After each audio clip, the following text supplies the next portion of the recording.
On a runway in Fort Worth, Texas, a matte gray jet with almost no visible markings rolls into position for takeoff. It is, dollar for dollar, the most expensive weapons program human beings have ever built. A program whose total lifetime cost, once you include fuel, maintenance, and decades of operation across dozens of countries, has been estimated at well over $1 trillion.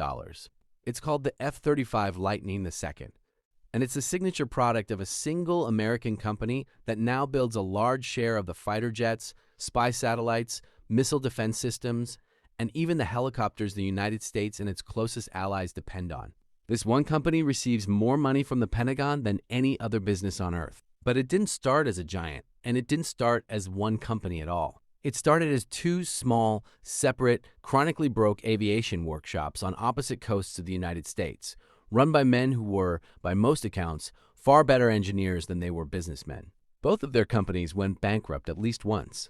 Both very nearly disappeared entirely. To understand how the F-35 exists at all, and how one name came to dominate almost every branch of modern warfare, we have to go back more than a century. To the year 1912 and two garages chasing the exact same impossible idea, that powered flight could somehow be turned into a business. In December of 1912, two brothers named Alan and Malcolm Lougheed founded a small aircraft company in San Francisco, building seaplanes and selling sightseeing rides to curious fairgoers. At the Panama Pacific Exposition of 1915 alone, they sold more than 600 rides at a time when most Americans had never seen an airplane up close. It still wasn't enough to build a stable business. Their company collapsed in 1920, buried under a flood of cheap surplus military aircraft dumped onto the market after World War I ended. Alan drifted into real estate. His brother Malcolm went into automotive brake systems, of all things. For a while, it looked like the end of the story entirely. Then, in December of 1926, Alan came back. He changed the spelling of the family name from Lougheed to the more phonetic Lockheed, hoping Americans would actually be able to pronounce it correctly, and founded the Lockheed Aircraft Company in Burbank, California, alongside a young engineer named John Northrop, who would later go on to found his own legendary aerospace company. Their first real hit was the Vega, a sleek wooden monoplane that set speed and distance records and famously carried Amelia Earhart on portions of her transatlantic flights. Meanwhile, on the opposite side of the country, a completely separate, unrelated man named Glenn Luther Martin had also started his own aircraft company back in 1912, first in Los Angeles and later in Cleveland and Baltimore. Martin's early company supplied bomber aircraft, including the MB-1 to the U.S. military during World War I, and later built some of the first flying boats used for long-distance transoceanic passenger routes across the Pacific and Atlantic. Two companies, two founders who, as far as the historical record shows, had no real relationship with one another. Both built by stubborn engineers who kept their businesses alive through sheer persistence rather than financial polish. Both would spend the next 80 years growing, nearly collapsing, merging with other firms, and reinventing themselves again and again, until decades later, almost by historical accident, they became one single company. By the time the United States entered World War II, Lockheed had turned a distinctive twin-boomed fighter called the P-38 Lightning into one of the most recognizable aircraft of the entire war. Roughly 10,000 of them were built, and they were flown by some of America's highest-scoring fighter aces across both the European and Pacific theaters. But the real turning point for the company's future identity came in 1943, when a brilliant Lockheed engineer named Clarence Kelly Johnson was handed a nearly impossible problem: design and build America's first operational jet fighter. From a blank sheet of paper, in record time, under total secrecy, because German jet technology was rapidly outpacing anything the Allies had in the air. Johnson didn't wait for a proper building. He set up a small, informal engineering team in a rented circus tent pitched next to a foul-smelling plastics factory. The smell was reportedly so bad that someone on the team started jokingly calling their workspace the Skunk Works, a nickname borrowed from a popular comic strip of the era. And it stuck permanently. In just 143 days, that small team delivered the XP-80 Shooting Star, America's first true operational jet fighter. It was more than just a new airplane. It was the birth of an entire management philosophy that would define the company's most important work for the next 80 years. Small elite teams, minimal bureaucracy, direct lines of communication to leadership, and a cultural obsession with attempting things other, larger companies considered simply too difficult or too risky to try. On the opposite coast, Glenn Martin's company was mass-producing B-26 Marauder bombers for the war effort, an aircraft with a difficult reputation early on, but one that ultimately compiled one of the lowest loss rates of any Allied bomber by the war's end. Two companies, two enormous wartime efforts, and two growing reputations for pulling off the technically impossible under real pressure. The Cold War is what turned Lockheed's secretive Skunk Works division into arguably the single most important aircraft development operation on Earth.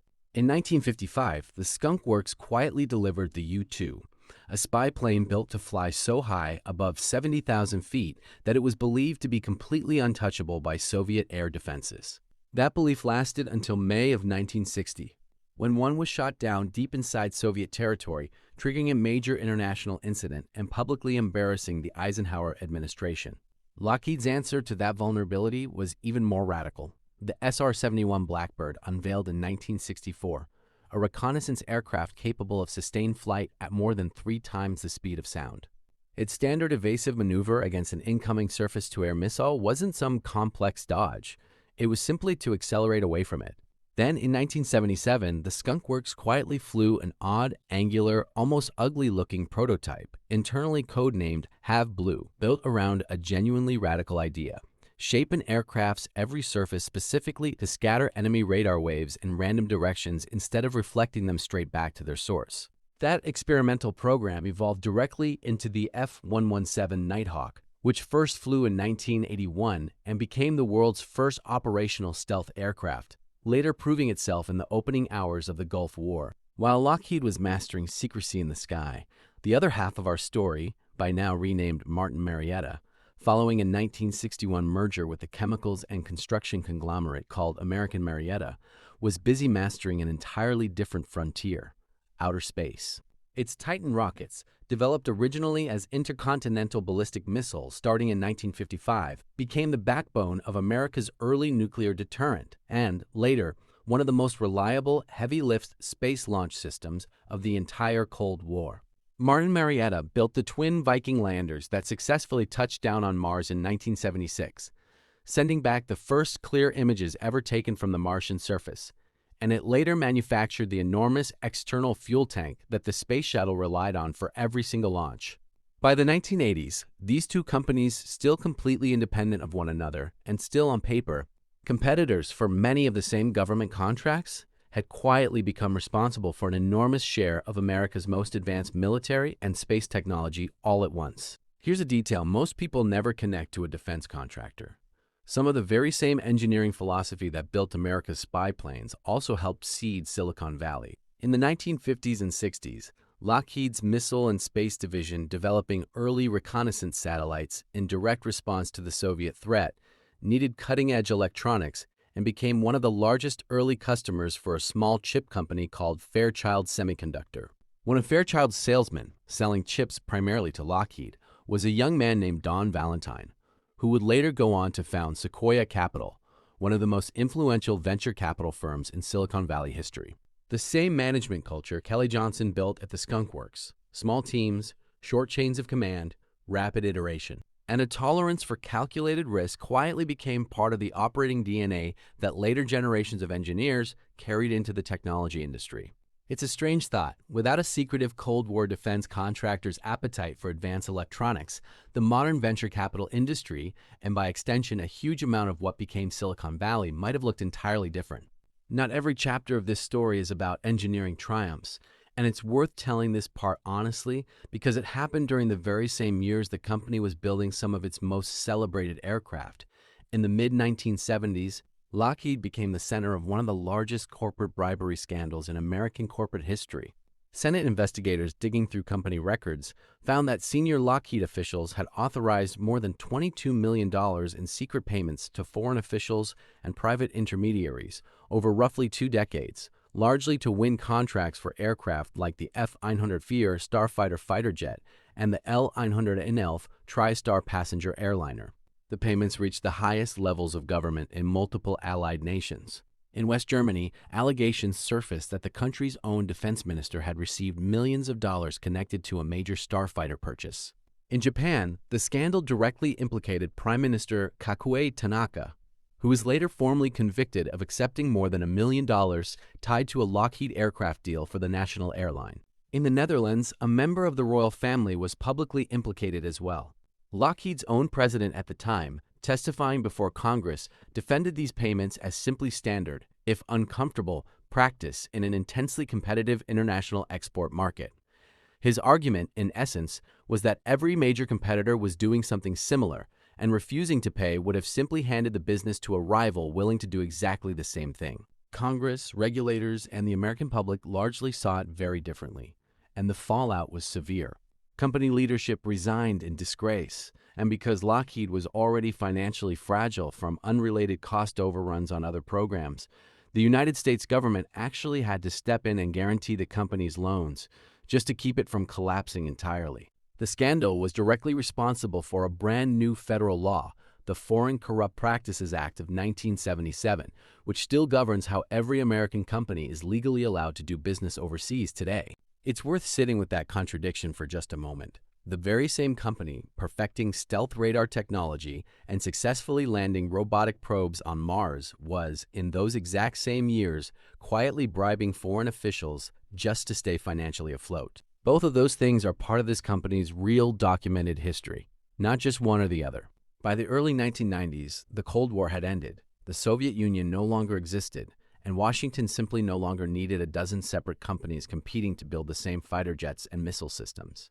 In the summer of 1993, top Pentagon officials gathered the country's biggest defense industry executives for a dinner meeting that would later become infamous inside the industry as the Last Supper. The message was blunt. The defense budget was shrinking fast, and the industry needed to consolidate on its own terms or watch individual companies fail outright as government contracts dried up. It triggered an enormous wave of mergers across the entire American defense sector almost overnight. Lockheed and Martin Marietta, longtime rivals who had spent decades competing for many of the exact same government contracts, announced their own merger in the summer of 1994, a deal valued at roughly $10 billion, structured as a so-called merger of equals and formally finalized in March of 1995. The newly combined company, now called Lockheed Martin, brought Lockheed's aircraft and stealth expertise together with Martin Marietta's missiles, defense electronics, and space systems businesses all under one corporate roof for the very first time.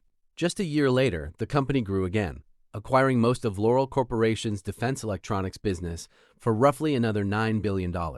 In less than 24 months, two aging, individually struggling aerospace companies had combined into, by a wide margin, the largest defense contractor on the entire planet. Not every product from this company is a headline-grabbing stealth jet or a record-setting spy plane. Some of its most important contributions have simply outlasted almost everything else in military aviation through sheer reliability. The C-130 Hercules, first flown by Lockheed back in 1954, has been continuously produced in one version or another for more than 70 years, with over 2,600 built and flying in the militaries of dozens of countries. An almost unheard-of production run for any aircraft. On the missile side, Lockheed's Polaris, Poseidon, and later Trident submarine-launched ballistic missiles became a core part of America's nuclear deterrent, designed to be launched from submarines hidden underwater anywhere on Earth. And in an entirely different arena, Lockheed Martin played a central role in building and integrating the systems for the Hubble Space Telescope, one of the most scientifically productive instruments human beings have ever put into orbit. It's a useful reminder that a company known publicly for fighter jets and controversy has, just as often, been quietly responsible for some of the most important scientific and logistical infrastructure of the last 70 years. The newly merged company wasted no time proving its dominance. Working in partnership with Boeing, it delivered the F-22 Raptor in 1997, the first true fifth-generation stealth fighter ever to enter operational service anywhere in the world. But the project that would come to define the modern company, for better and for worse, was the F-35 Lightning II, a single, highly adaptable jet designed from the outset to replace several older aircraft types across the U.S. Air Force, Navy, and Marine Corps, plus a long and growing list of allied nations around the world.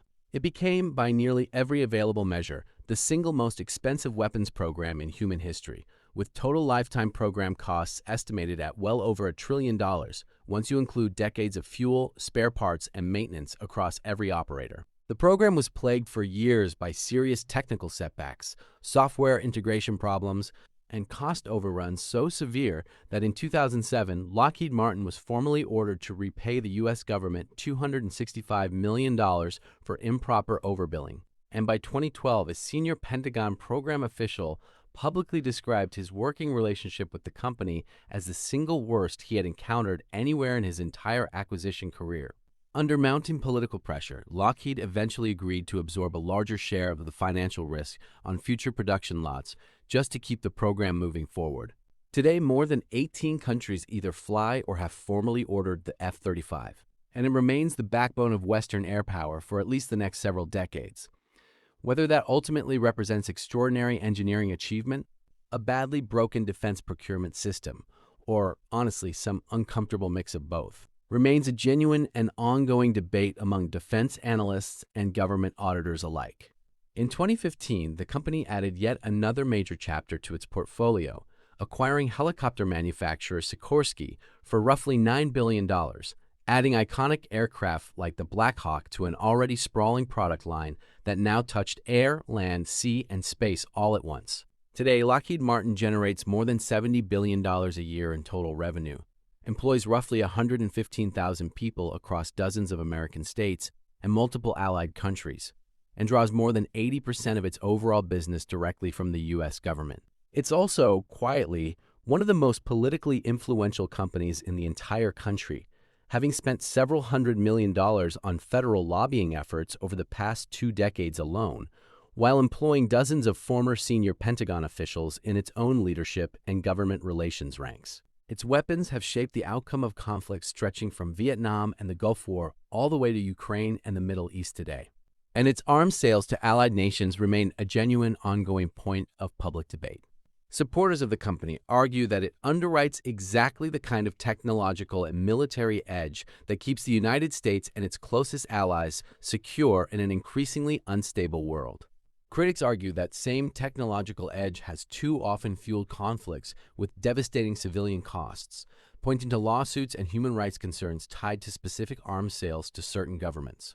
Both of those arguments are part of the public record drawn from real court filings, real congressional testimony, and real reporting.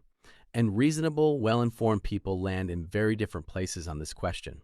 What isn't really in dispute is the sheer scale of the journey it took to get here, from 2 individually failing garage workshops in 1912, run by men who kept going bankrupt, to the most expensive and arguably most consequential weapons program ever built. In a lot of very real ways, the story of Lockheed Martin is the story of American air power itself, its brilliance, its excesses, its scandals, and everything uncomfortably in between. In the next episode of this series, we'll look at the company chasing Lockheed Martin's crown from a very different direction entirely, Boeing's sprawling defense division. If 100 years of near bankruptcies, secret hangars, and government bailouts taught this company anything, it's that in the defense industry, survival itself can be the most valuable product a company ever builds. Subscribe so you don't miss it.